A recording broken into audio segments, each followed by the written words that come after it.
दो भोजनों के बीच कम से कम 5 से 6 घंटे का अंतर होना चाहिए। जीने का आदर्श तरीका तो ये होगा कि जीवन में नींद ही ना हो, पर अभी यह संभव नहीं है क्योंकि शरीर में अब भी कुछ जड़ता यानी इनर्शिया है। तो नींद कम से कम हो, बाकी समय शरीर आराम से रहे। गुनगुने पानी में थोड़ा सा शहद मिलाकर पिएं। ऐसा रोज करें और आप पाएंगे धीरे धीरे खून में आरबीसी बढ़ जाए।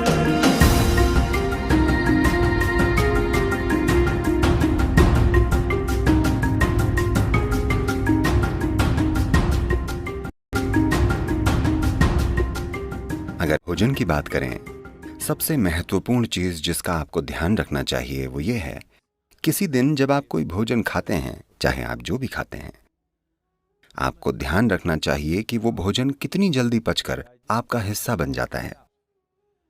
कोई भी भोजन अगर 3 घंटे से ज्यादा पेट में रहता है, यानी आपने खराब खाना खाया है। वो भोजन या तो आप छोड़ दें या कम से कम खाएं। अगर भोजन 3 घंटे में पेट से आंतों तक पहुंच जाता है, यानी आप कुछ ऐसा खा रहे हैं जिसे आपका सिस्टम अच्छे से पचा पाता है। शायद वो सबसे अच्छा भोजन न हो, पर सिस्टम उसे पचा पा रहा है। और दो भोजनों के बीच अगर आप 5 से 6 घंटों की दूरी बनाए रखते हैं और बीच में अगर कुछ भी ना खाया जाए, तो आप पाएंगे कि कोशिकाओं या सेल्स के स्तर पर सिस्टम में सफाई होगी। सेलुलर स्तर की यह सफाई स्वस्थ जीवन के लिए सबसे जरूरी और सबसे ज्यादा महत्वपूर्ण है। तो दो भोजनों के बीच कम से कम 5-6 घंटों का अंतर चाहिए। अगर आपकी उम्र 30 से ज्यादा है तो दिन में दो बार अच्छे से भोजन करना काफी होगा। एक सुबह का भोजन और एक शाम का। शाम के भोजन के बाद कम से कम 3 घंटे रुक कर सोना चाहिए और कुछ शारीरिक काम होना चाहिए। जरूरी नहीं है कि बहुत भारी या जोरदार गतिविधि हो, बस थोड़ी सी सैर या शायद थोड़ा सा डांस या ऐसा कुछ। अपने लिए कुछ ऐसा करें ताकि शाम के भोजन के बाद कम से कम 20 से 30 मिनट कुछ शारीरिक काम हो। ऐसा करने से आपका सिस्टम काफी स्वस्थ होगा।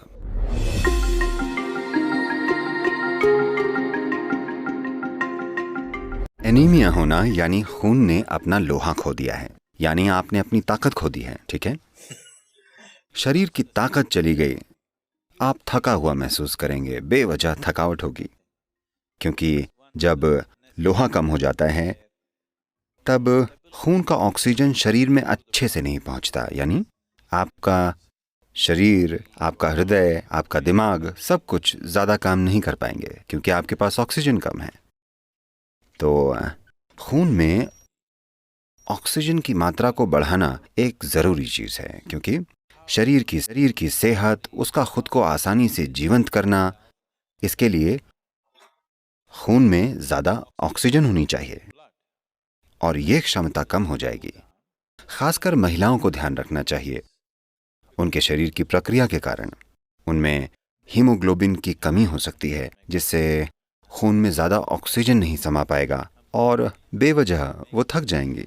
अगर आरबीसी कम है तो बुद्धि पर भी असर होगा, क्योंकि दिमाग में ऑक्सीजन कम होगा तो इसका असर शरीर और दिमाग दोनों पर होगा। तो इससे बचने का एक सरल तरीका है, रोजाना हल्के गर्म पानी में थोड़ा शहद मिलाकर पीना। रोजाना ऐसा करें। इससे धीरे धीरे आरबीसी की मात्रा बढ़ जाएगी। खून में ज्यादा ऑक्सीजन होगा तो अचानक ज्यादा ऊर्जा महसूस होगी, अचानक सब सक्रिय हो जाएगा, शरीर का कायाकल्प होगा, मृत कोशिकाओं की जगह नई कोशिकाएं पैदा होंगी। जो जड़ता आप अपने शरीर में और अपने मन में महसूस करते हैं वो बहुत कम होने लगेगी। क्या शहद को गर्म पानी में मिलाकर पी सकते हैं? तो शहद हमारे सिस्टम पर अलग अलग असर डालता है। कच्चे शहद का एक तरह का असर होता है, ठंडे पानी में पीने से उसका असर अलग होता है, हल्के गर्म पानी में पीने से अलग ही असर होता है। हम यहां इसे हल्के गर्म पानी में पीकर सिस्टम को खोलना चाहते हैं। If you put it into boiling water, some part of honey will turn poisonous. उबलते पानी में डालने से शहद का कुछ हिस्सा जहरीला हो जाता है। तो इसे कभी भी उबलते पानी में नहीं डालना चाहिए या इसे पकाना नहीं चाहिए। मैं जानता हूँ कि पश्चिम में लोग शहद के केक बनाते हैं, वो इसे पकाते हैं। एक तापमान को पार कर जाने के बाद शहद जहरीला हो जाता है। तो आपको इसे ऐसे तापमान में रखना चाहिए कि ये पीने लायक हो। इसे गुनगुने पानी में डालें, उबलती हुई गर्म चीजों में इसे न डालें।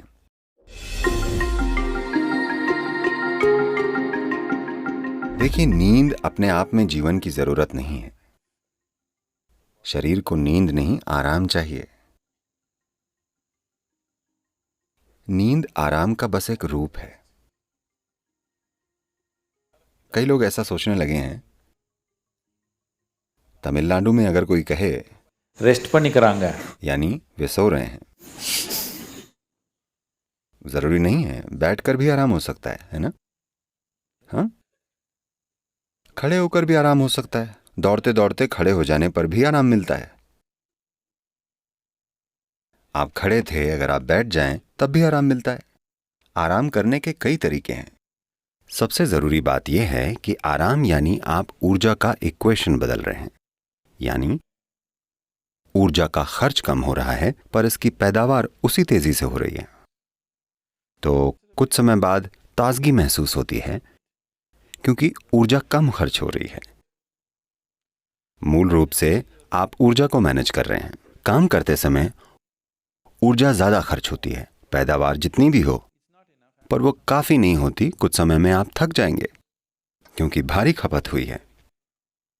खर्चा कम करके पैदावार बढ़ाई जाए तो कुछ समय में ज्यादा ऊर्जा महसूस होती है। सबसे बेहतरीन तरीका तो यह होगा कि जीवन में नींद ही ना हो, पर अभी यह संभव नहीं है क्योंकि शरीर में कुछ जड़ता है। तो कम से कम नींद ठीक है, बाकी समय शरीर को आराम है। अगर शरीर आराम से रहे तो नींद तब तक नहीं आती जब तक शरीर एक तरह से थक न जाए। तो शरीर कभी भी नींद नहीं मांगता, पर आराम जरूर मांगता है।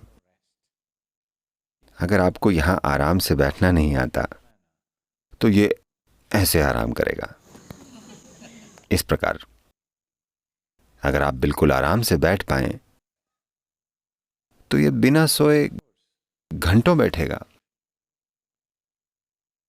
वरना शरीर को सिर्फ नींद में ही आराम मिलेगा। अभी यहां बैठे बैठे आप एक सरल काम कर सकते हैं कि आप यहां आकर बैठ जाएं। बस अपना ध्यान अपने सिर के ऊपर से अपने पैर की उंगलियों तक ले जाएं और देखें क्या सब कुछ ढीला और आराम से है, या आप ऐसे बैठे हैं।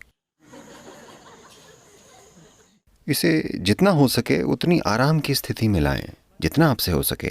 आप हर चीज को लेकर सचेतन नहीं हैं, पर होशपूर्वक आप जितना सहज बना सकते हैं।